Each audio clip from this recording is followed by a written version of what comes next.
Music is an important component of therapy and wellness. Music has the power to soothe the savage beast, something that we've heard of. But music also has the power to heal and it is used as a medicine. Music as a medicine has the power to connect, regulate the biological rhythms like sleep pattern, heart rate, blood pressure. It acts like an external pacemaker and can be treated in lots of disorders like anxiety, autism, and it plays a very important role in stress management. Music therapy is a very important restorative healthcare strategy. It is a collective, coordinated effort among all in the healthcare who provide different aspects of support, like the doctors, nurses, occupational therapists, music therapists, work together to provide support and help the patient in the healing process. Today, I'm happy to be in conversation with Pranathi Kolangati, who's a board certified music therapist. She just graduated from Montclair State University, and I am looking forward to be talking to Pranathi as she comes in with a lot of passion on this topic of music therapist, and she has just graduated from Montclair State University and has a lot of ideas on this wonderful topic on music therapy. Good morning, Pranathi. Welcome to my channel, Digital Wellness. Thank you. I'm so excited to be speaking to you today because firstly, you come with so much of passion on this topic of music therapy. And also, I'm really looking forward to hearing from you on how music therapy can be used for healthcare strategy. And this topic is so close to what we do at diginext health. Let me give you a little context about what diginext health is before we get started. This channel, Digital Wellness, is part of my company, diginext health, where we are aiming to promote holistic health and wellness through technology. We do use various platforms in promoting hosting holistic wellness, and music therapy and music wellness is one such topic which is so close to our company. And I'm really excited and looking forward to talking to you, Pranathi. I looked at your profile this morning, and one thing I was very curious to know, what was your motivation to choose music therapy as a career for yourself? I wish I had some super amazing story. But basically, I started learning the piano when I was in 4th grade, 5th grade. And I knew for a fact that I wanted to pursue a degree in music, using music as my career. But I have been teaching piano since 9th grade, so taking music education as a path was something that it was like a plan B. Another avenue that I wanted to take my career in was in social work. I wanted to do something that helped society, that gave back to people. And then I sort of just came across music therapy through a search. How do I mix both of them together? So that is the story of how I got into music therapy. But when I really started studying it in college and was being trained by professors and teachers, I really got very passionate on the subject. There's so many layers of what music therapy is that can only be experienced. And it's hard to describe a reason why I like music therapy. It's just an experience. Wow. You know, Beautifully said about experience because, we also here at diginext health feel the same. A few of them keep asking me this question on why are you pursuing using your technology for this? Exactly like what you said. uh, I know a single reason, but it's just for the experience. So it is lovely to hear that from you, Pranati. you know uh, Another question that arises my mind, especially when it comes to music therapy. First of all, is music uh, therapy a buzzword? And by the way, this is a question I keep asking everybody who utters the word of music therapy. And secondly, is there a difference between when you use music for wellness and when you use music for therapeutic needs? Yeah, I mean, I think it's a very loaded question, but much needed question. Um, Music therapy as a stream of healthcare, as a career choice, and as a treatment choice is not a buzzword, but music therapy in just colloquial lifestyle and just a normal day has been used with maybe not the right meaning.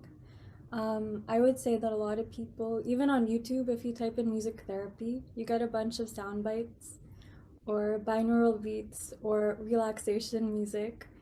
That is, I would say that is not what music therapy is to the complete spectrum of music therapy. I feel like there's a lot more that society has to grow and learn more about what music therapy is, what it can do, and how and when to receive music therapy treatment. Um, there is a difference between music therapy and medicine music. So music therapy is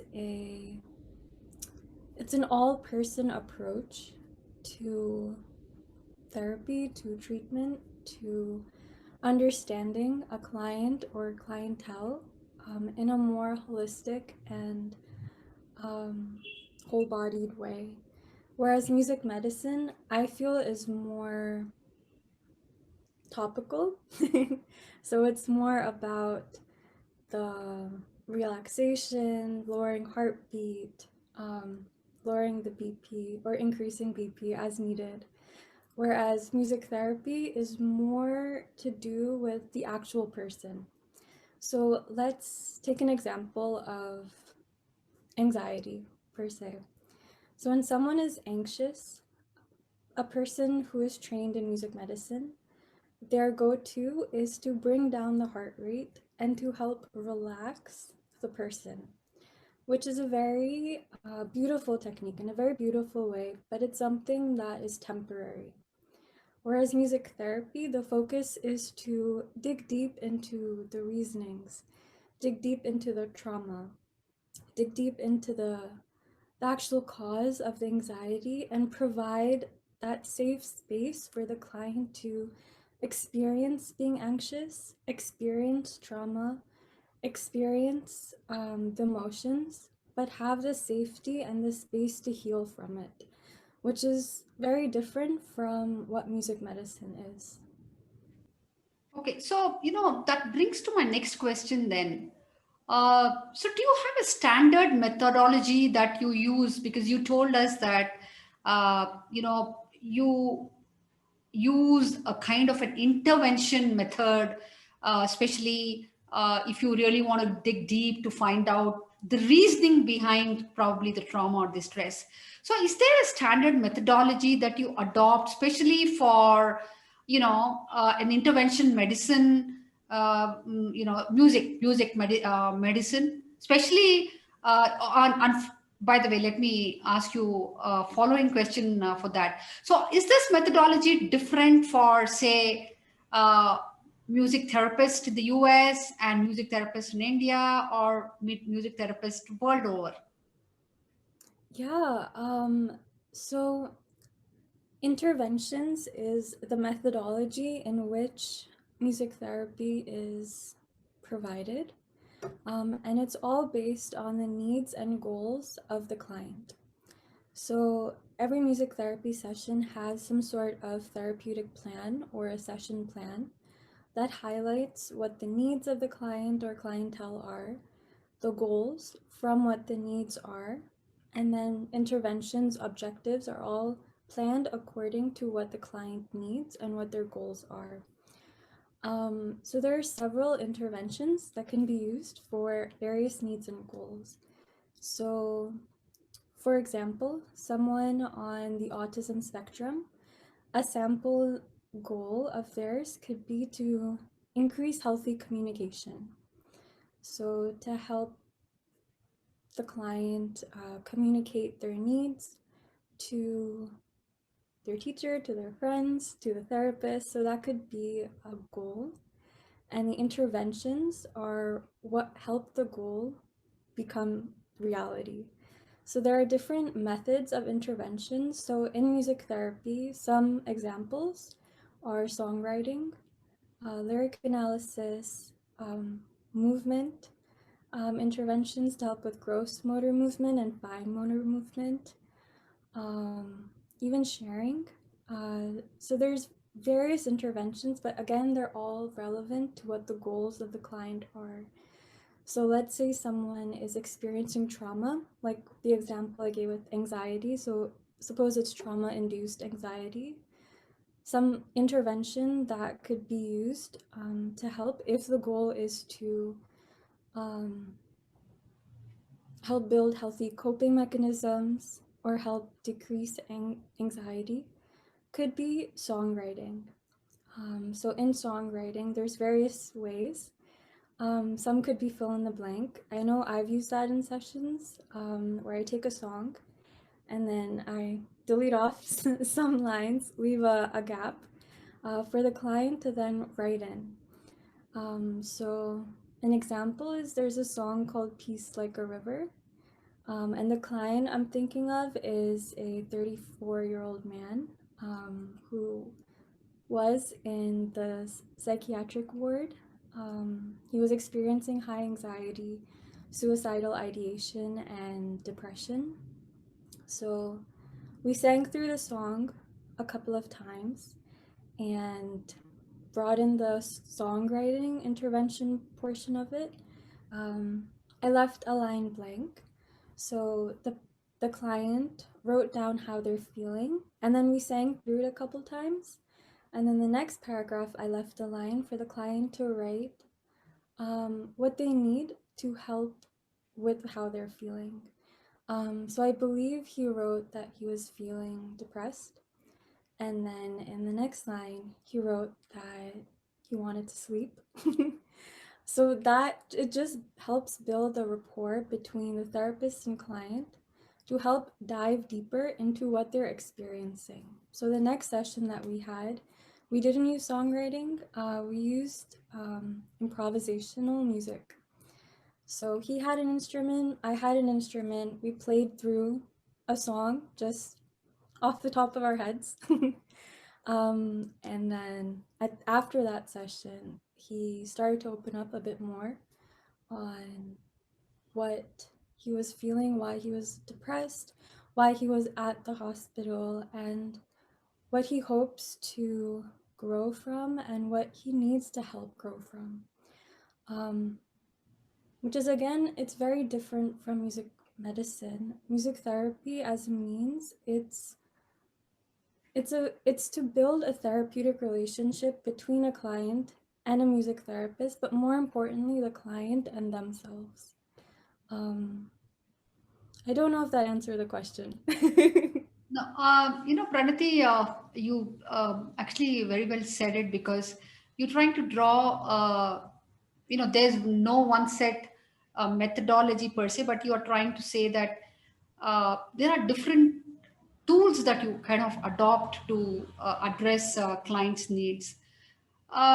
Then because you also beautifully looked at how you kind of act on the minds and needs of the client. So another question then arises in my mind: are music therapists substitute to doctors? And How do you typically interact with healthcare professionals then?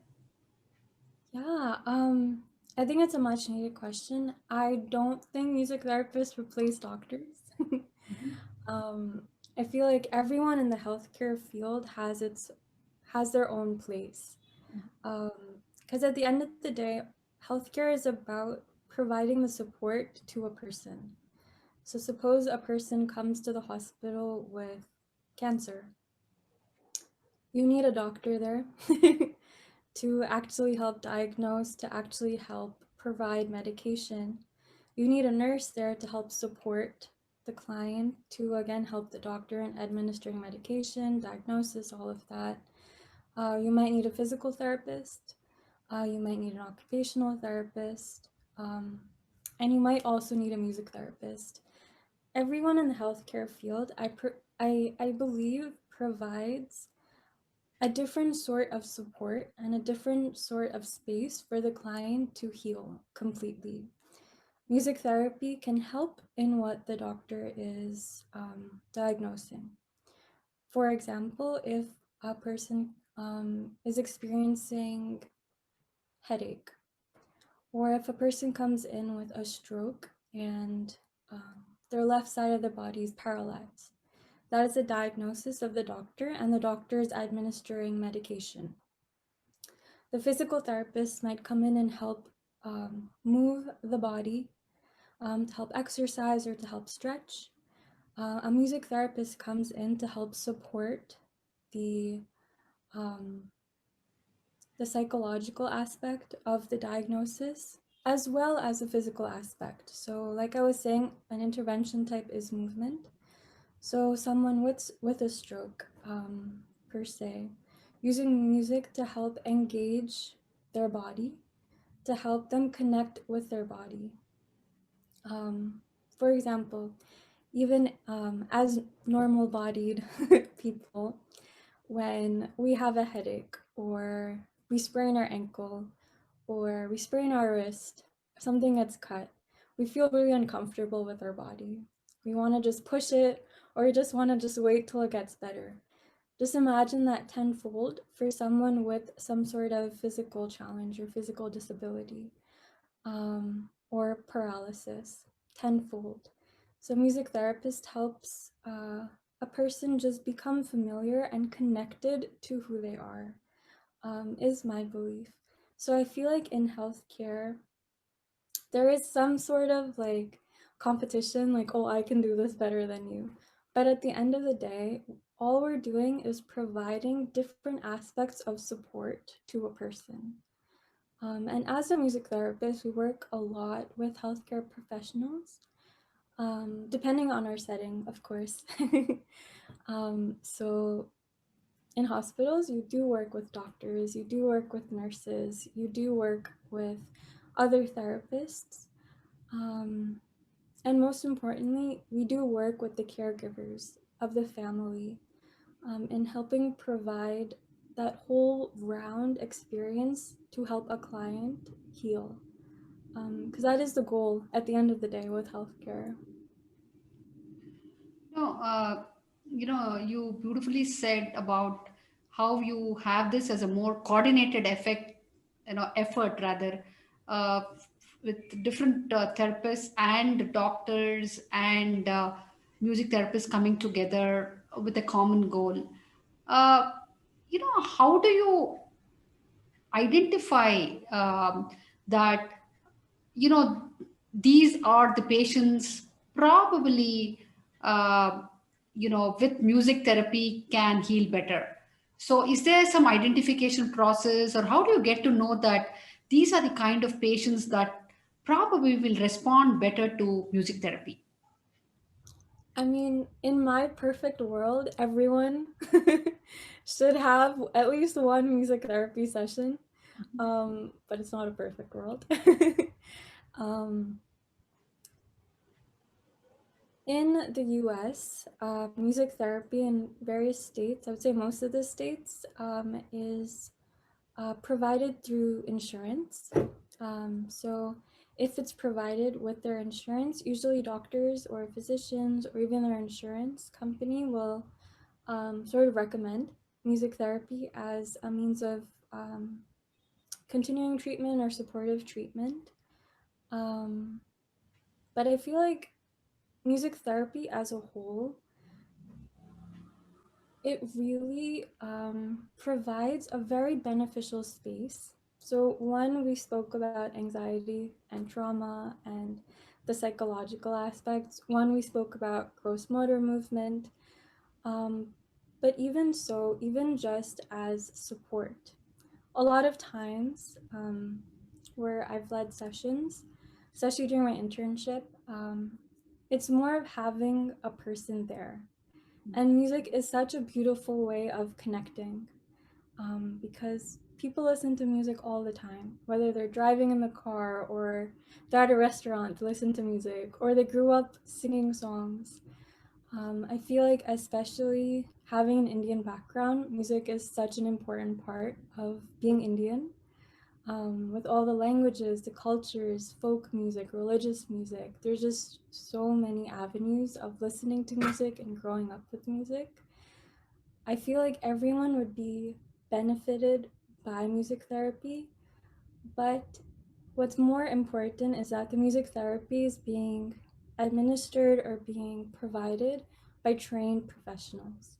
So it's not just sitting and listening to music or going to a band, seeing them and listening to music. It's much more interactive. So I feel like if you know a trained music therapist, go for a session. Yeah, you know, yeah, I think it is from what I heard from you. You need to be a trained music therapist to kind of carry on your job. So, what does it take to be board certified music therapist in the US, Pranathi? So in the US, you are required to have a bachelor's or a master's degree in music therapy. Mhm, So the degree comprises of 5 years. mhm, So 4 years is the theory, the classes, all of that. The fifth year is your internship. So throughout the 4 years, we have something called practicum.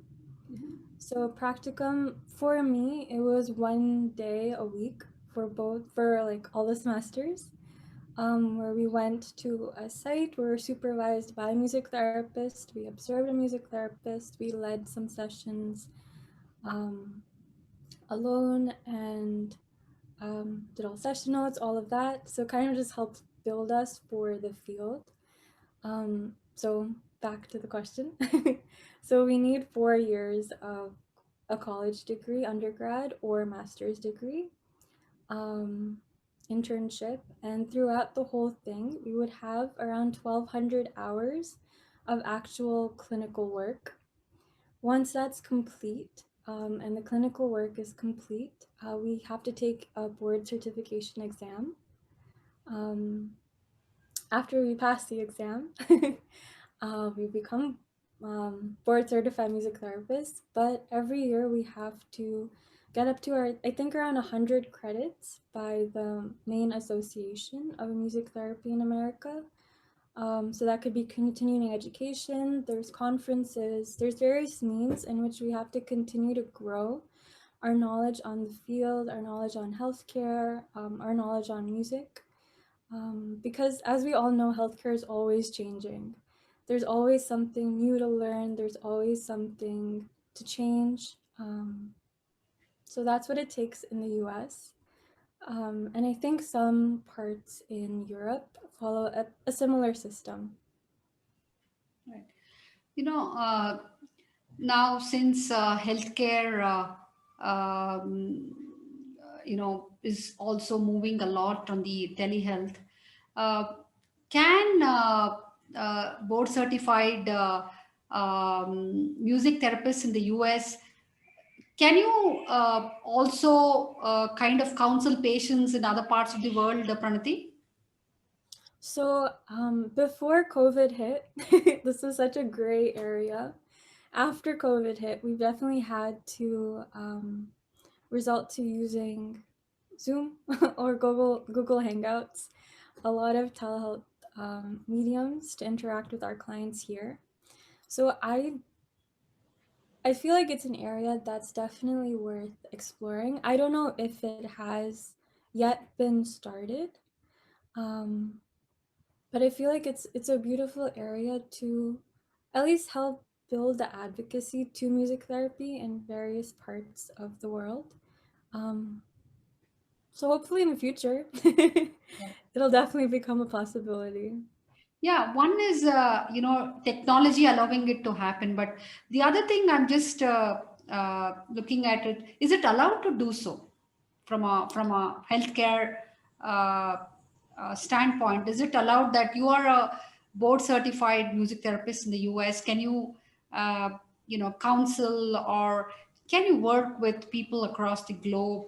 Because this is, like you rightly said, such an unexplored area and such a beautiful area. But is it a possibility? Is it legally allowed? That's my question.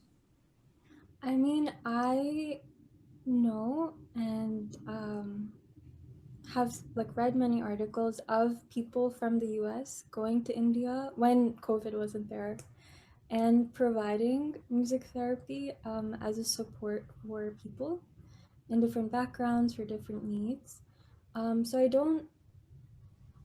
I'm not that good at legal things. So I don't know if legally it's a possibility. I do know that it was back when we all were in person. Yeah. Um, One thing that I do want to highlight though is it's very different doing therapy via telehealth than in person. Right. Um, there's lot of limitations, but I don't feel like it diverts from the therapeutic process. Right. I think it just needs to grow a bit more. You answered it because this is a topic that you are unaware of, but this is something definitely is a room for exploring. Yeah, What are the possibilities, because this really helps grow the network of music therapists around the world, right? Much for sharing this beautiful words of wisdom from your side. It was really exciting to me personally to hear something on so much on music therapy. Uh, this is something so close to my heart, because we at Diginext Health are working a lot of exciting things, especially in music therapy. And, it feels so beautiful to kind of hear from people like yourself. And this kind of gives us a lot more energy, and also further validates our thought and the road that we are taking. Rather, more than taking, we are plunging into this area. Thank you so much, Pranathi. Looking forward to talking to you more often. thank you so much.